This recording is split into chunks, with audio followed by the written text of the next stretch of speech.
Ever since Enron, there has been worry in this country about the security of the money we put away for retirement. It was a shock to see people lose everything they'd worked for. Now there's another warning about our retirement funds: the spectacular collapse of a fund that wiped out the savings of 13,000 people. They invested in the Baptist Foundation of Arizona. Many signed up after hearing a salesman's pitch in their own church. Baptist Foundation failed in 1999. Investors had $570 million in the fund. It's the largest bankruptcy of a nonprofit organization ever. Like Enron, Baptist Foundation concealed its losses, and like Enron, its financial reports were audited by the accounting firm Arthur Andersen. Today, many of the investors say they believe that the security of Baptist Foundation and the credibility of Arthur Andersen could be taken on faith.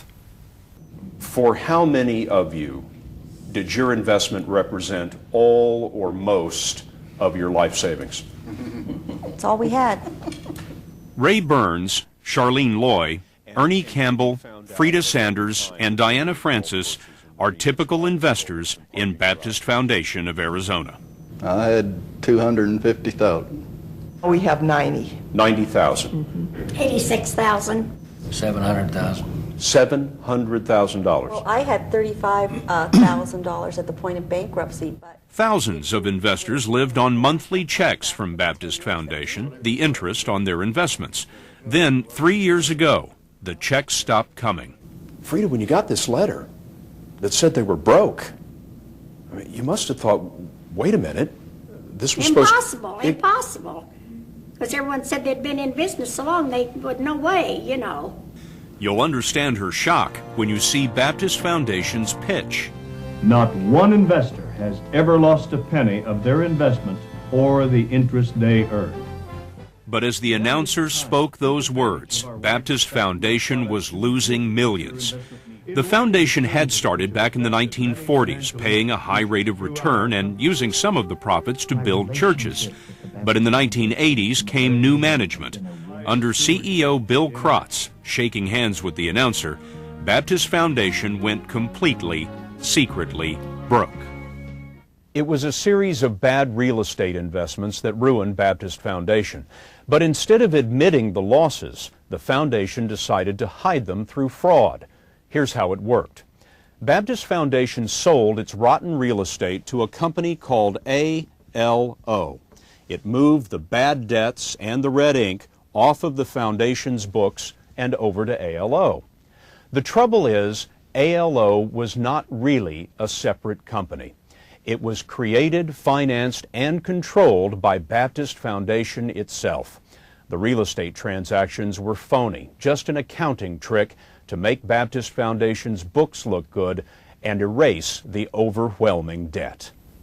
ALO was essentially a garbage dump for their bad investments. A bad bank. Arizona Attorney General Janet Napolitano indicted 8 foundation officers for fraud, including the CEO, Bill Krotz. As they sucked more and more investors in, there was no reasonable likelihood that those investors would ever get any return on their money, and in fact, they lost all their money. Charles and Wanda Phillips put their whole nest egg into the Baptist Foundation of Arizona, $120,000. I felt that it was safer there than it would be in a bank or any other institution, because we thought we were dealing with Christians, you know, and a real Christian don't steal your money. When the checks stopped coming, what did you say to Charles? Well, I panicked. Man, I panicked terrible. I couldn't sleep at night or anything else because I didn't know what we was going to live on. The Phillips had retired to a little dream house in Arizona, but now they're back at work. At 69, Charles is working in a grocery store. What's going on, buddy? Wanda, at 66, is in a chiropractor's office. It's hard to be poor. It's hard to be poor. It's hard to be poor. Yeah, it really is.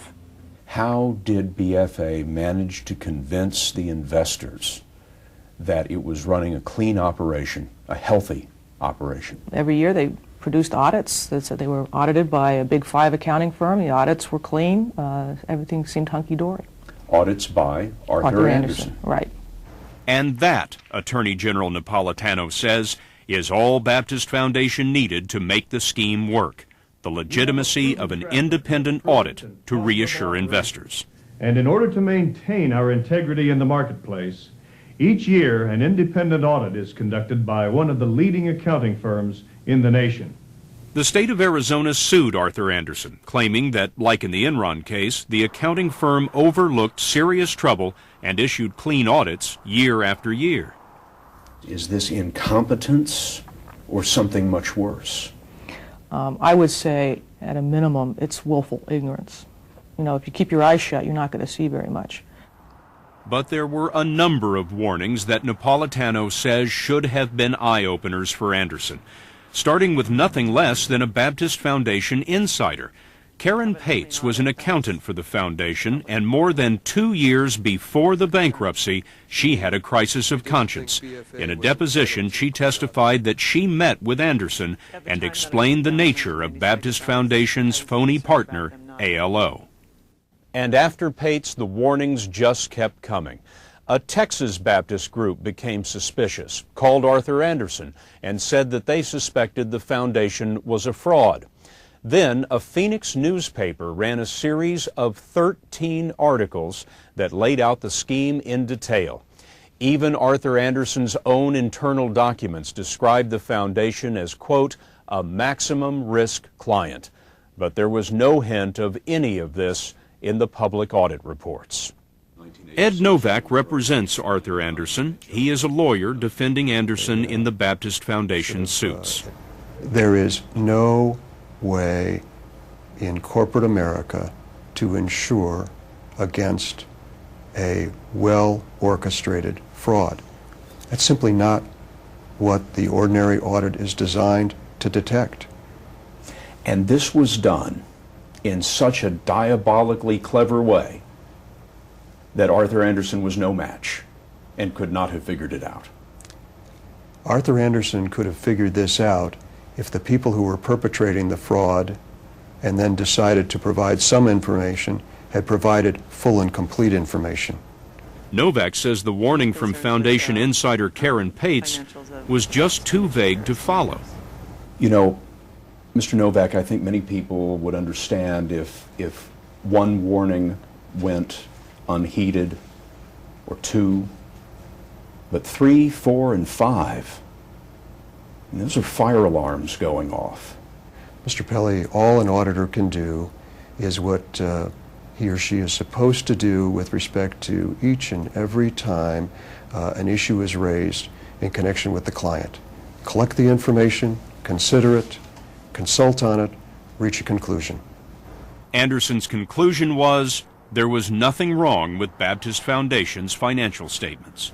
This was a fraud that was deep, it was thorough, it was long in duration, and it was not cracked by Arthur Andersen. It wouldn't have been cracked by any auditor. But in fact, it was. This was about literally accounting 101, auditing 101. Dee Griebel says she figured out the fraud in an afternoon. She's a CPA and financial advisor in Phoenix. A worried investor asked her to have a look at the foundation's financial statements. The assets versus the liabilities were almost equal. I went, whoa, there's no cushion here.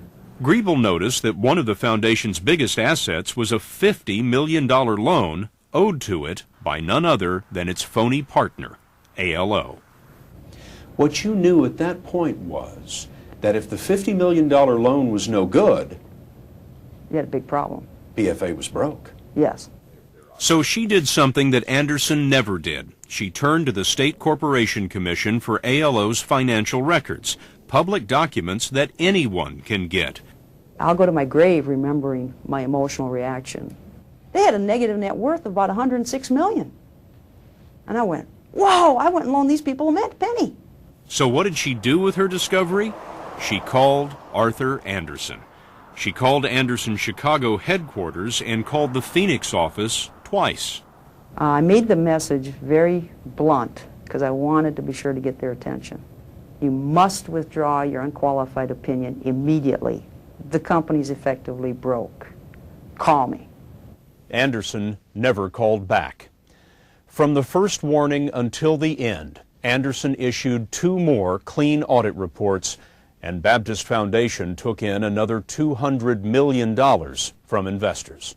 Arthur Andersen was the good deal. This was the safe bet, but it wasn't. Is Andersen's conduct in this case negligence? Willful complicity? How would you characterize it? There's no question that Andersen was wrong. Andersen is just as sorry for what happened to the investors as everyone is. There are many parties to blame for this collapse. Andersen's representative, Ed Novak, says Baptist Foundation's board should share the blame, the state of Arizona, and to some extent, the investors. No investor should rely solely upon the fact that there is an audit. Investors need to do their homework. They need to be diligent. They need to be skeptical.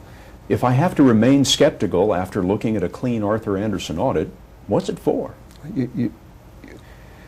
People need to understand that an audit is not a guarantee. But Lynn Turner says an audit should stand for something. Turner was chief accountant at the Federal Securities and Exchange Commission. He says investors had every right to put all that they had into Baptist Foundation, given the audits. If you'd gone into Baptist Foundation and the numbers were really true numbers and showed how lousy, then fine, you lose everything, okay? Got no sympathy for those people. But when the numbers look right, and they made a decision based on that, okay, then it's a total cop-out of the system for people to say it's partially their fault. That's baloney. In a single day, the retirement they had saved for all of their lives was gone. What was that change like for you? Well, you just do without things. You have to go, your health insurance goes up all the time. It's a worrisome. I dropped my termite insurance. The bugs can have my house. I won't need it much longer. I just too dumb to see it. We should have started checking more. You know, you're awfully hard on yourself. Well, I tell you, I need to be hard on myself. What has it meant to you, Ray, since the checks stopped coming? Well, I'll put it this way. We used to go to a store to shop and all for clothes and stuff. I go to Salvation Army now.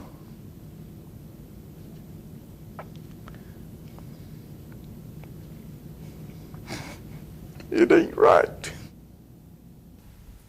Late Friday, Andersen settled the Baptist Foundation lawsuits. It will pay $217 million. 2 of its auditors will lose their licenses. The settlement means that next fall, investors will get about 44 cents on the dollar. There will be more as the foundation's real estate is sold. With Enron and Baptist Foundation, Andersen now has the distinction of having been the auditor at both the largest corporate bankruptcy and the largest bankruptcy of a nonprofit organization in U.S. history. Shortly before we aired our story, Andersen agreed to settle the lawsuits against it and pay $217 million, most of that to the retirees. But now all of that has changed. Arthur Andersen now says it won't pay the settlement, surprising the investors and Arizona's Attorney General, Janet Napolitano. By its actions, Andersen sent a message to consumers, victims, clients, the business community, and to law enforcement that not only are their accounting practices suspect, but they have no desire to do what is right. Their behavior is despicable. The Attorney General is asking Arizona regulators to ban Arthur Andersen from doing business anywhere in the state.